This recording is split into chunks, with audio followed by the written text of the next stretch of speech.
Hello everyone, hope you all are doing good. So today we will discuss question 17.14 from Gupta and Kapoor. So this question says that the observation x1, x2, xn represent a random sample from uniform distribution. So यहाँ से हम लोग ऐसे लिख लेते हैं कि xi जो है वो यूनिफॉर्म 0, थीटा को फॉलो करता है, जहाँ पे थीटा आपका एक अननोन पैरामीटर है. यहाँ पे ये बोला गया है कि ये जो x बार है ये आपका एक स्टैटिस्टिक है, दैट मीन्स ये एक मीन है. स्मॉल m आपकी स्मॉलेस्ट वैल्यू है एंड कैपिटल M आपकी लार्जेस्ट वैल्यू है. दैट मीन्स कि अलग अलग इनको डिस्क्राइब कर दिया है. देन यहाँ पे बोला गया है उसके आगे find the value of k so that kt is unbiased estimator of theta. तो हम लोगों को जस्ट k की वैल्यू बतानी है इस तरह से कि जो kt है वो थीटा का अनबाइज्ड एस्टिमेटर हो जाएगा. एंड यहाँ पे देखिए t की डिफरेंट डिफरेंट वैल्यूज गिवन है आपको. तो पहली वैल्यू देखिए हम लोग यूज करेंगे t is equal to x बार हम लोग यूज करेंगे. अब देखिए यहाँ पे ये हम लोगों का इसका pdf हम लोग लिख लेंगे.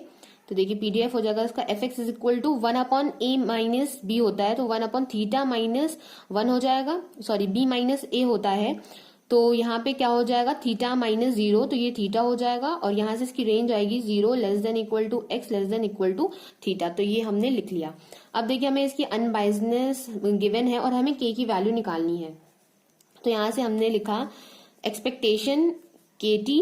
देन देखिए हम लोग यहाँ पे k को ऐसे ही लिखा रहने देंगे, t की जगह पे हम लोग रख देंगे x बार.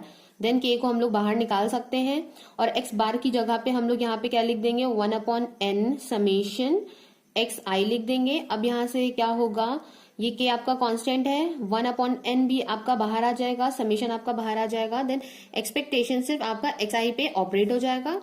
Then k into 1/n. अब आपको पता है कि मीन ऑफ यूनिफॉर्म डिस्ट्रीब्यूशन क्या होता है, तो वो होता है a प्लस बी बाई 2. तो उसका फॉर्मूला आप लोग इंस्टाग्राम अकाउंट पे देख सकते हैं, उसका लिंक डिस्क्रिप्शन बॉक्स में है. सो इसका फॉर्मूला हो जाएगा a प्लस बी बाई 2. जितने भी फॉर्मूलाज हैं तो वो मैंने उस अकाउंट पे सेंड किए हैं, तो आप वहां से जाके देख सकते हैं. सो यहाँ से देखिए ये हो गया. अब आपको पता है कि ये एक कांस्टेंट है, तो यहाँ पे समेशन की जगह पे हम लोग n सब्सटीट्यूट कर देंगे. तो यहाँ पे हमारे पास जस्ट देखिए n से n कैंसिल आउट हो जाएगा, यहाँ पे बचेगा a प्लस बी बाई 2.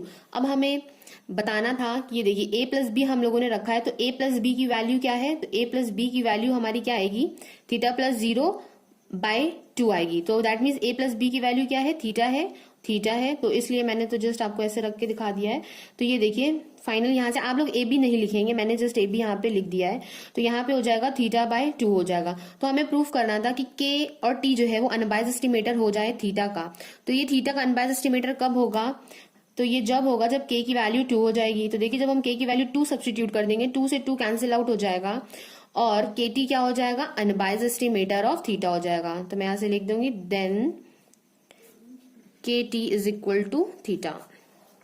अब देखिए इसका सेकंड पार्ट भी बहुत ही ज्यादा इजी है, तो मैं उसको यहाँ पे साइड में ही करके दिखा देती हूँ आप लोगों को. तो अब देखिए सेकंड पार्ट जो है इसका, दैट मीन्स जो b है उसमें गिवन है कि t की वैल्यू जो है आपकी वो कैपिटल M है. कैपिटल M का मतलब क्वेश्चन में बताया गया है कि ये लार्जेस्ट वैल्यू है x1, x2, xm में.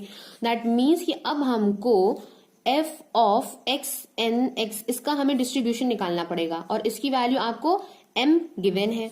तो देखिए आप लोगों ने ऑर्डर स्टैटिस्टिक पढ़ा होगा, तो उसको निकालने का फॉर्मूला यहाँ पे क्या होता था, n times f of x to the power n-1 then small fx होता था और रेंज आपकी 0 to थीटा ही जाएगी. सो हमने यहाँ पे n लिखा. n लिखने के बाद देखिए fx है. fx का मतलब आप लोग ये जो यूनिफॉर्म डिस्ट्रीब्यूशन है इसका आप लोग क्या निकालोगे, CDF निकालोगे. दैट मीन्स डिस्ट्रीब्यूशन फंक्शन उसका, तो वो क्या हो जाता है x/थीटा होगा. तो ये सब निकालना आप लोगों ने चैप्टर 5 में अगर पढ़ा होगा तो उसमें CDF और ये सब निकालना बताया गया है. सो यहाँ से हो जाएगा x/थीटा की power n-1 then small fx है 1/थीटा इज इक्वल टू. तो अब हम लोग इसको जब सॉल्व करेंगे x to the power n-1 हो जाएगा and theta two the power क्या हो जाएगा n हो जाएगा और रेंज इसकी जाएगी 0 less than equal to x less than equal to theta. So मैंने अभी ये वैल्यूज जो है वो x में ही रखी है. इसमें यहाँ पे इसको m बोला गया है. m का मतलब ही यही है कि ये xn की बात कर रहा है. ओके, और मैंने इसमें x ही वेरिएबल लेके चला है, तो उसको ही मैं लेके सॉल्व करूंगी. अब देखिए यहाँ पे हमें वैल्यू क्या गिवन है, t की वैल्यू m गिवन है. दैट मीन्स ऑलरेडी हमें के और टी को प्रूफ करना था कि अनबायस्ड एस्टिमेटर हो जाए थीटा का, तो के टी है। अब हम टी की जगह पे क्या लेंगे, जैसे हमने पहले टी की जगह पे यहाँ पे क्या रखा था, एक्स बार रखा था, तो इसी तरह से अब टी की जगह पे हमें क्या लेना है, ये लेना है। दैट मीन्स के और टी की जगह पे एक्स एन मतलब की लार्जेस्ट वैल्यू जो है। तो अब देखिए के बाहर आ जाएगा और एक्सपेक्टेशन ऑफ एक्स एन हमें निकालना है। दैट मीन्स कि इसका एक्सपेक्टेशन निकालेंगे तो देखिए रेंज आएगी 0 to थीटा। अब ये है, इसके लिए हमने एक्स वेरिएबल लिया है रिप्रेजेंट करने के लिए, तो हम यहाँ पे एक्स ही सब्सटीट्यूट कर देंगे। देन इसका जो ये पीडीएफ है हम वो लिख देंगे, तो ये क्या हो जाएगा, N X to the power N minus 1 theta to the power N, then DX हो जाएगा। अब देखिए के कांस्टेंट है, एन कांस्टेंट है, theta to the power N constant है, तो ये सारे टर्म हमने बाहर ले लिए ब्रैकेट से। और यहाँ पे हो गया X to the power N DX, then ये हुआ K N theta to the power N. अब देखिए इसका हम लोग करेंगे इंटीग्रेशन, सो ये हो जाएगा X to the power N plus 1 0 to theta whole upon N plus 1 हो जाएगा, K N upon theta to the power N. Then यहाँ पे देखिए जब हम लोग इसकी वैल्यू थीटा रखेंगे तो ये हो जाएगा theta to the power N plus 1, और ये रखेंगे तो 0 हो जाएगा, तो हम वो वैल्यू नहीं रख रहे हैं, तो ये हो गया हमारा एन प्लस 1। सो देखिए ये के एन अपॉन एन प्लस 1 हमने एक साथ ले लिया।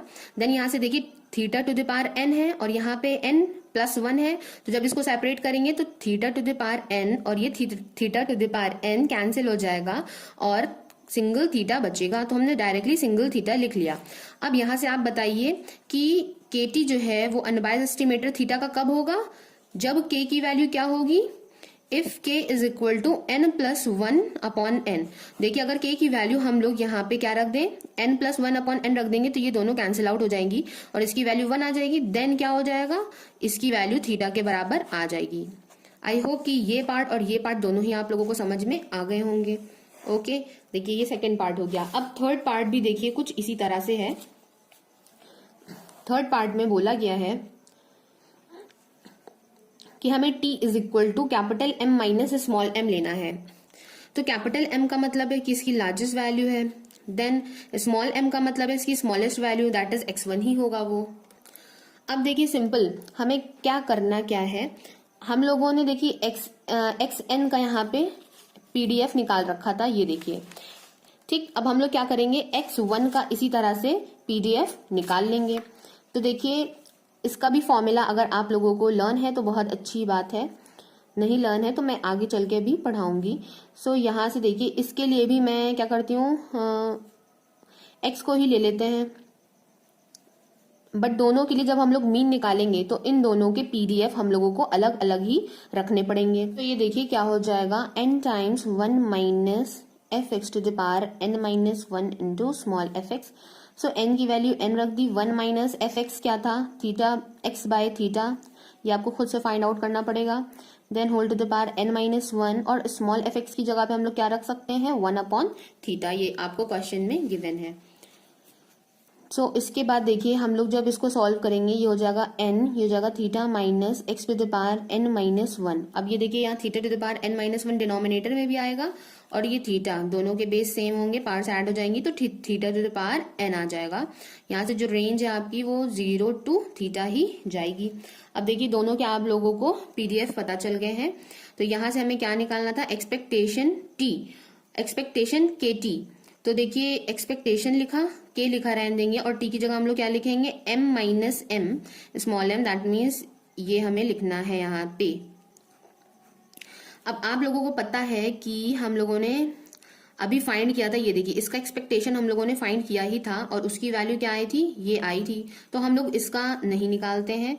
तो यहाँ से देखिए अगर हम लोग इसको करेंगे एक्सपेक्टेशन के एक्स एन, तो ये देखिए हम लोग ऑलरेडी निकाल चुके हैं, माइनस एक्सपेक्टेशन के x1। तो अब हम लोगों को जस्ट इसका एक्सपेक्टेशन फाइंड करना होगा, बिकॉज इसका ऑलरेडी हम लोग सेकेंड पार्ट में निकाल चुके हैं। तो अब हम लोग देखिए इसको सॉल्व करते हैं।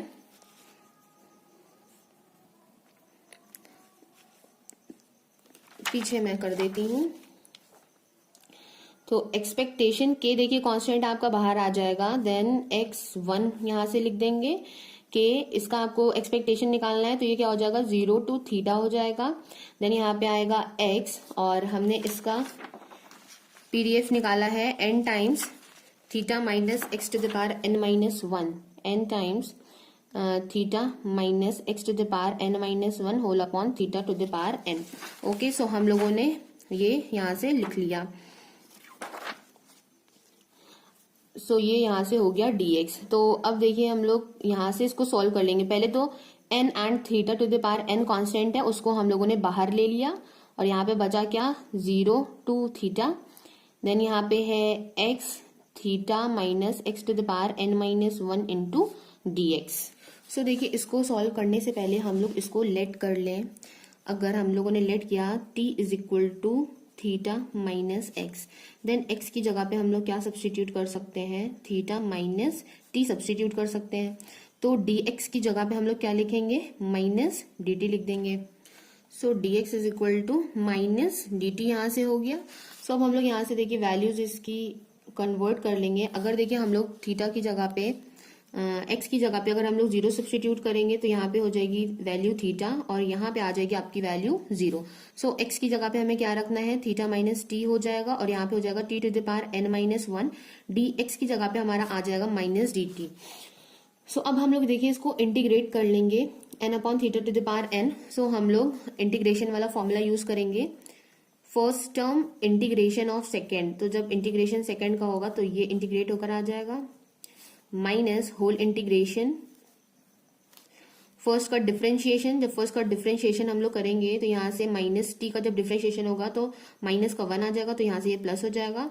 और सेकेंड का जब इंटीग्रेशन होगा तो यहाँ पे ये वैल्यू आ जाएगी। इसके बाद देखिए n upon theta to the power n। आप लोग देखिए यहाँ पे ये जीरो है।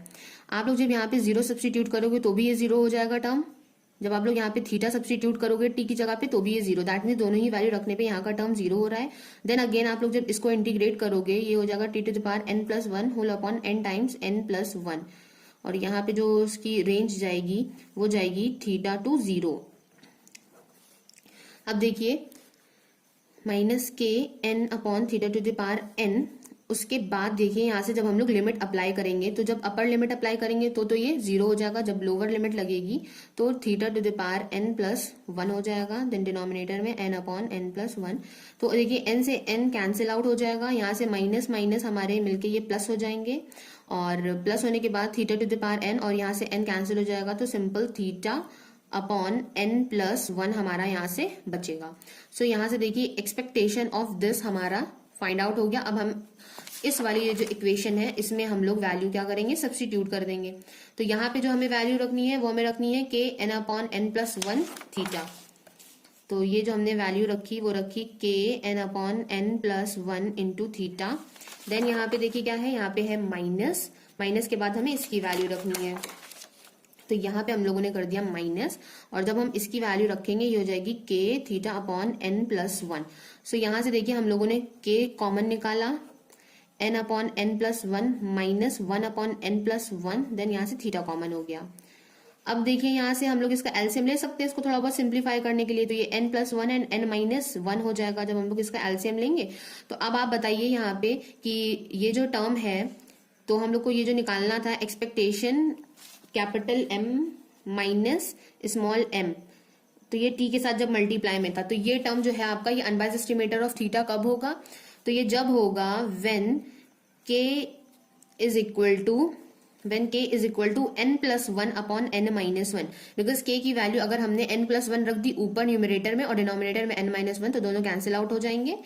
देन क्या हो जाएगा, expectation of k m minus small m जो होगा वो क्या हो जाएगा, इज इक्वल टू थीटा हो जाएगा। दैट मीन्स ये इसका अनबायस्ड एस्टिमेटर हो जाएगा। आई होप कि ये तीनों ही पार्ट आप लोगों को समझ में आए होंगे और समझ में आए हो तो प्लीज लाइक कीजिए, शेयर कीजिए दूसरों को भी और कमेंट बॉक्स में मुझे कमेंट करके भी बताइए। सो ये वीडियो बहुत लंबा हो रहा था इसलिए मैं इसका सेकंड पार्ट आपको इसके नेक्स्ट वीडियो में दूंगी। तो thank you for watching my video, have a nice day.